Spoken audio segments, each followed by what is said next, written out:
संजय जी खेसारी के बड़े ही करीबी माने जाते हैं आप, कल उनकी बच्ची का मुंडन भी है, तो क्या कुछ कहना चाहेंगे? मैं शुभकामनाएं देना चाहूँगा।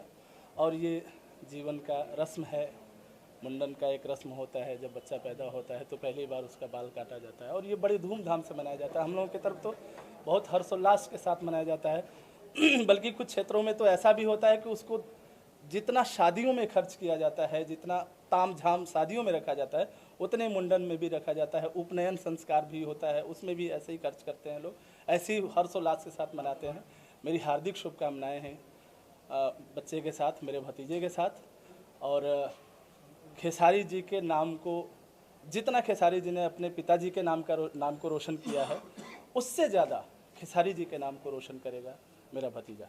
खेसारी जी की फिल्मों में आप संगीत दे पाते हैं, कैसी होती है उनके साथ आपकी केमिस्ट्री? बहुत मेहनत करना पड़ता है सर खेसारी जी के साथ, क्योंकि जो आदमी बचपन से स्टेज प्रोग्राम किया हो, संघर्ष किया हो और गांव-गांव घूम-घूम के जो वहाँ की मिट्टी का संगीत छुआ हो, जिसने उस संगीत को जिया हो, उसके साथ आप जब फिल्म करते हैं तो आपको बहुत मेहनत करनी पड़ती है। और मैं पर्टिकुलरली बहुत मेहनत करता हूँ और उनके साथ काम करने में बहुत मज़ा भी आता है। जब हम मेहनत करते हैं ना, जब हमको कहीं कुछ कहीं टफ कंपटीशन मिलता है ना, हमको जब एकदम ऐसा चैलेंज मिल जाता है कि आपको ये करना है और उसमें हमको और पिसना पड़ता है, मज़ा आता है काम करने का। और जब ऊर्जा मिलती रहती है ना, तो काम करने का एक अलग ही अंदाज। एक और सवाल खेसारी के ऊपर, खेसारी की 2018 की हिट फिल्में कौन कौन सी होंगी, आपका क्या तजुर्बा है?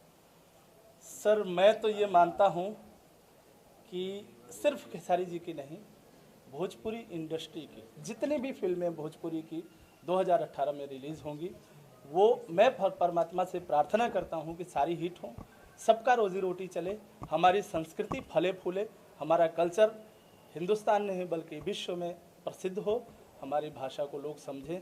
और दूसरी बात ये मैं कहना चाहता हूँ कि हमारी भाषा को, जो अभी भाषा नहीं है, सिर्फ सरकारी नज़रों में, कागजी नज़रों में वो बोली मानी जाती है, उसको भाषा का दर्जा मिले, ताकि हम भी अपने राष्ट्र के लिए, अपने देश के लिए कुछ कर सकें, साहित्यिक रूप से, संगीत के रूप से। Thank you sir.